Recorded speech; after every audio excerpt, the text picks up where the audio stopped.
Assalamualaikum warahmatullahi wabarakatuh. Waalaikumsalam warahmatullahi wabarakatuh. Waalaikumsalam. Rekan-rekan media yang hadir pada Gelora Talks hari ini, dan tentu saja secara khusus para narasumber kita, dua mantan dubes dan satu pengamat internasional, Pak Imran Kotan, senior kita ini mantan dubes kita di China, kemudian Prof. Yudi, ini mantan dubes kita di Ukraina, dan Pak Profesor Hikmahanto, ini yang pengamat, ini yang kesekian kali Pak di Gelora Talks ya. Betul sekali, Pak Ketua. Ya. Saya kira kita semua dikejutkan dalam satu pekan ini oleh perang besar yang sedang terjadi di Ukraina setelah ada invasi dari Rusia ke Ukraina 6 hari yang lalu gitu ya. Dan tiba-tiba kita semuanya menyaksikan satu pemandangan. Yang pertama, suatu pemandangan yang pertama adalah dulu kita menyaksikan aliran atau arus pengungsi dari Timur Tengah, dari Irak, dari Syria, menuju Eropa, atau dari Afrika, misalnya Libya, Mali, menuju Eropa. Dan sekarang arus pengungsinya ini dari Eropa sendiri. Dulu kita menyaksikan banyak perang-perang kecil di Afghanistan, di Syria, di Libya, di Timur Tengah, di Yaman, dan seterusnya. Tapi sekarang kita menyaksikan satu perang di zona paling aman di dunia, yaitu di Eropa. Ini semuanya satu shifting yang sangat dahsyat dalam situasi global kita semuanya. Karena kali ini yang saling berhadap-hadapan pada dasarnya bukan Rusia dengan Ukraina, tapi ini yang saling berhadapan adalah negara-negara superpower, negara-negara adidaya. Dan karena itu kita tidak membayangkan bahwa situasi ini akan selesai dengan cara yang mudah, seperti yang kita saksikan misalnya dengan perang-perang kecil yang terjadi di berbagai kawasan di luar zona paling aman di dunia, Amerika dan di Eropa. Oleh karena itu, kita semuanya perlu membaca situasi ini secara lebih mendalam. Lebih dari itu, kita juga melihat bahwa dimensinya ini semakin luas. Karena 2 tahun terakhir ini kita menghadapi pandemi, dan pandemi telah menimbulkan krisis ekonomi. Krisis ini belum selesai, sekarang ada perang. Jadi, kombinasi antara pandemi, kombinasi antara krisis ekonomi, dan sekarang perang, ini menurut saya sekarang semakin mendekatkan dunia kepada satu titik ledak yang jauh lebih besar daripada apa yang sekarang ini ada. Kita tidak bisa menerima satu asumsi yang sederhana bahwa Putin misalnya melakukan satu tindakan bodoh dan masuk dalam jebakan Barat. Sebab apa yang kita anggap sebagai misalnya sanksi kepada Rusia dan Putin juga secara pribadi sekarang ini, pada dasarnya juga ditanggung ongkosnya oleh para pemberi sanksi. Saya melihat misalnya ketika Uni Eropa mengalokasikan anggaran yang begitu besar untuk membantu Ukraina, yang terjadi secara prosedur pada dasarnya adalah relokasi anggaran yang sudah ada. Dan seperti yang kita lihat di berita, misalnya salah satu anggaran yang dirubah itu adalah anggaran yang direlokasi adalah anggaran recovery COVID. Yang tadinya misalnya merupakan jatah Polandia, jatah Hungaria, sekarang dialihkan seluruhnya kepada untuk membantu Ukraina. Apakah sanksi-sanksi ini semuanya nanti akan efektif atau tidak? Kita tidak bisa menilainya dalam jangka pendek. Sebab saya kira sebelum Putin mengambil tindakan ini, dia tentu sudah menghitung semua faktor ini. Tetapi apakah ini akan merupakan ujian bagi semuanya? Itu yang pasti. Ini akan merupakan ujian bagi sekuat apa aliansi antara Rusia dengan China. Ini juga merupakan ujian bagi solidaritas di internal Eropa dan juga solidaritas antara Uni Eropa dengan Amerika. Tetapi yang sudah pasti kita saksikan bahwa dunia tidak lagi dikuasai oleh satu blok. Kita mengalami transisi yang terakselerasi dengan perang di Ukraina ini kepada pembentukan blok-blok dunia yang baru. Jadi yang sekarang sedang kita saksikan pada dasarnya adalah suatu krisis dalam ideologi dunia, krisis dalam sistem global, krisis dalam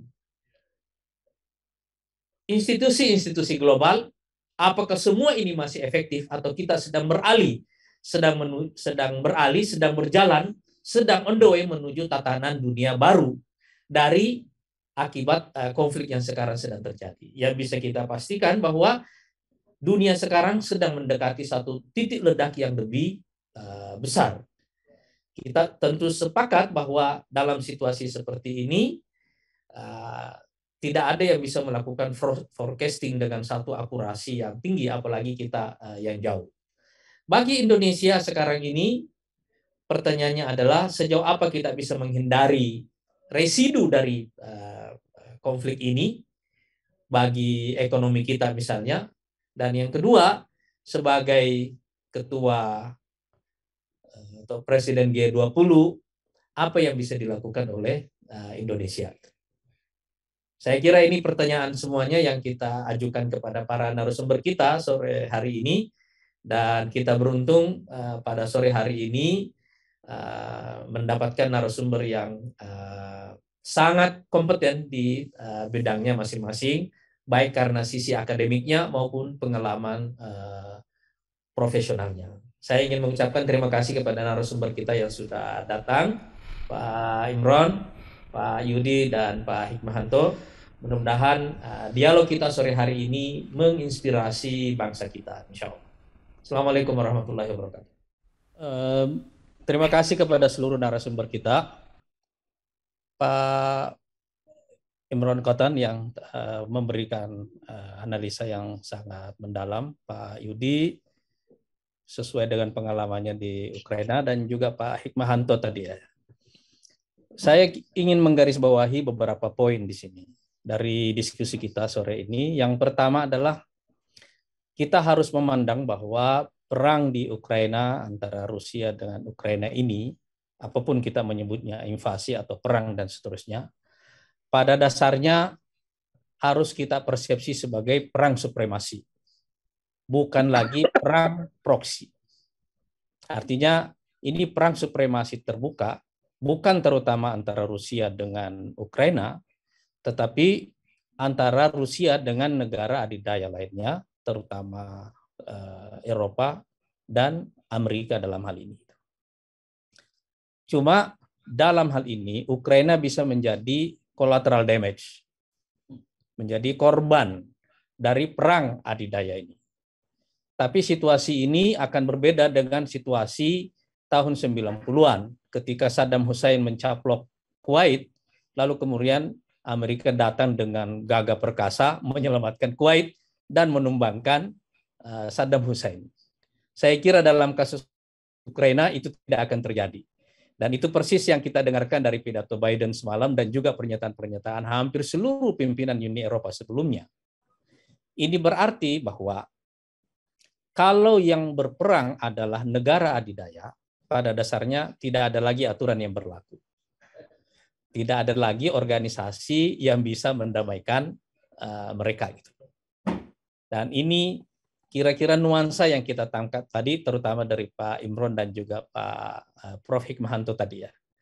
bahwa dalam hal ini PBB benar-benar mengalami disfungsi, begitu juga Dewan Keamanan. Artinya karena yang berperang adalah negara adidaya yang selama ini membuat aturan, ya aturan itu otomatis tidak berlaku untuk mereka. Dan karena tidak ada aturan dan tidak ada lembaga yang bisa memediasi mereka, kita sekarang menyaksikan bahwa perang ini menghadapi atau mendekati titik ledak yang jauh lebih besar. Sebenarnya pada proses titik ledak yang lebih besar inilah kita perlu mengantisipasi sebagai Indonesia. Dalam pengertian bahwa perubahan global ini bagaimanapun pasti akan menyeret Indonesia juga ke dalamnya cepat atau lambat. Oleh karena itu, ini yang sering kita artinya narasi besar yang kita bawa di Partai Gelora sejak awalnya bahwa kenapa kita ingin mendorong Indonesia menjadi kekuatan besar dunia, kekuatan kelima dunia, supaya kita tidak menjadi collateral damage. Dulu kita tidak pernah membayangkan bahwa revolusi industri di Eropa misalnya pada akhirnya menjadikan Indonesia sebagai collateral damage karena kita menjadi jajahan. Kita tidak pernah membayangkan bahwa perang Pasifik yang melibatkan Jepang kemudian akhirnya menjadikan Indonesia sebagai jajahan Jepang. Kita menjadi collateral damage dalam hal itu. Maksudnya kita perlu mengantisipasi sekarang ini selesainya tatanan dunia yang ada dan bahwa kita sedang menantikan tatanan dunia baru. Tapi apa yang menentukan munculnya tatanan dunia baru tadi ini adalah yang kita khawatirkan.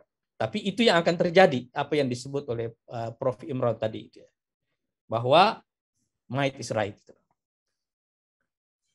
Pemenang yang akan menentukan aturan. Kekuatanlah yang bicara di sini. Ini bukan soal benar salah. Ini soal siapa yang lebih kuat daripada yang lain.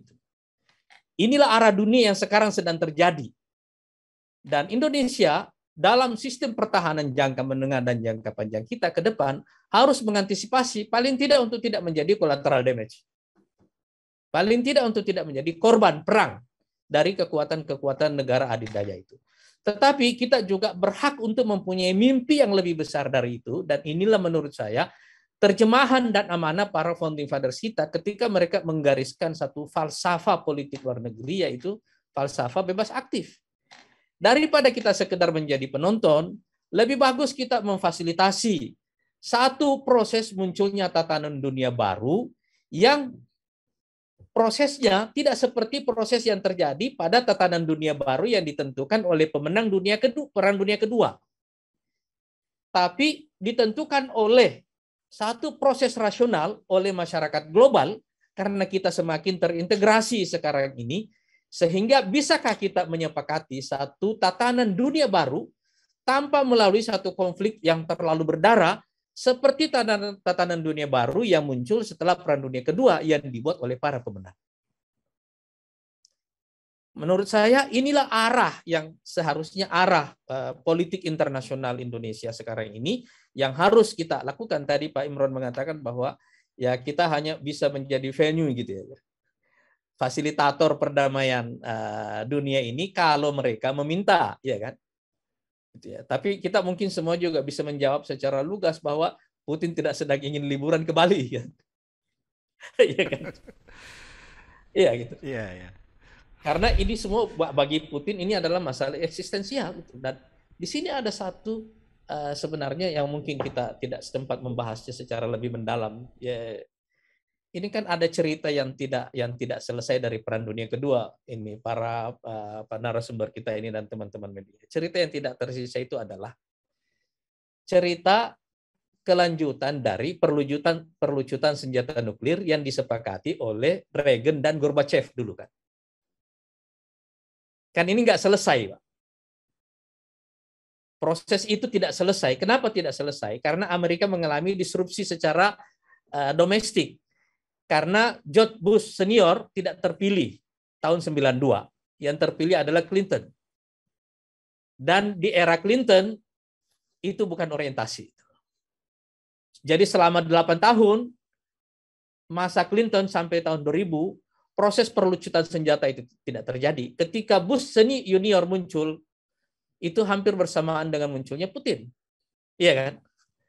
Dan Putin melihat celah itu untuk mengembalikan kebesaran negaranya, kejayaan negaranya, dengan melihat bahwa sisa dari faktor deterrence, yaitu nuklir ini sekarang, deterrence ini merupakan kekuatan yang akan menjadi modal dia untuk kembali menjadi kekuatan global. Dan itu yang terjadi kemudian. Dan apa yang sekarang terjadi di Ukraina ini, menurut saya kalau kita melihat sejarah yang tidak banyak kita ungkap adalah bahwa lebih dari 10 tahun yang lalu, kira-kira tepatnya tahun 2007-2008, baik Amerika maupun Rusia sama-sama melakukan perlombaan senjata tanpa kita mengikutinya di Indonesia secara lebih baik. Sistem pertahanan rudal Amerika sedang diperbaiki sejak tahun 2008 dan ada usaha untuk penguatan kembali jaringannya dengan NATO, tapi juga pada waktu yang sama ada modernisasi militer yang luar biasa yang dilakukan oleh Putin dengan anggaran yang tidak bisa kita bilang kecil. Dan sekarang ini sampai ke puncaknya semuanya, mendekati titik ledak yang jauh lebih besar itu. Nah, sebenarnya kita juga tidak bisa dalam posisi yang bisa menjawab apakah titik ledak yang semakin dekat ini benar-benar akan menjadi ledakan besar. Tidak satu pun yang bisa menjawabnya itu. Tadi kalau kemarin CIA berusaha menjawab bagaimana cara berpikirnya Putin itu, iya kan? Ya, unpredictable ya, Ketum. Unpredictable ya kan. Tapi menurut saya juga ada yang lebih buruk. Kali ini kita juga menyaksikan bahwa leadership para pemimpin Uni Eropa tidak lagi sekuat yang dulu-dulu. Begitu juga leadership di internal Amerika gitu. Tidak lagi sekuat yang dulu-dulu gitu loh. Dan sekarang kan kita juga bisa membayangkan bagaimana Partai Republik akan menggunakan situasi ini untuk melemahkan Biden. Ya kan? Jadi baik Amerika maupun Eropa tidak dalam posisi yang memungkinkan mereka melakukan mobilisasi sangat besar. Itu hal yang kelemahan yang fatal yang dipahami dengan baik juga oleh Putin. Dan itu yang memberi dia keberanian untuk melakukan tindakan yang sekarang dia lakukan. Jadi sekarang kalau kita berpikir dalam konteks kepentingan Indonesia adalah lebih bagus kita mencoba membuat cerita bagi sejarah masa depan kita sendiri. Mencoba membangun satu kekuatan baru yang memungkinkan Indonesia di tengah konflik global ini yang menurut saya akan melemahkan kedua-duanya dan itu akan menjadi celah bagi Indonesia. Jadi dalam pengertian ini, Indonesia harus memandang situasi ini sebagai momentum untuk membuat satu peta jalan sejarah baru. Dan ini yang sering saya ulang-ulangi. Kenapa kita di Partai Gelora ini membawa ide menjadikan Indonesia sebagai 5 besar dunia? Karena kita sedang menghadapi konflik berlarut yang akan melemahkan juga semua negara adidaya. Dan kita sekarang perang Ukraina ini seperti gong yang mengatakan selamat tinggal tatanan dunia lama ini dan selamat datang tatanan dunia baru yang tidak satu pun yang mengetahuinya aturannya seperti apa. Mudah-mudahan dalam tatanan dunia baru yang akan disusun kemudian ini Indonesia ikut sebagai panitianya. Kira-kira begitu, Prof. Dan teman-teman.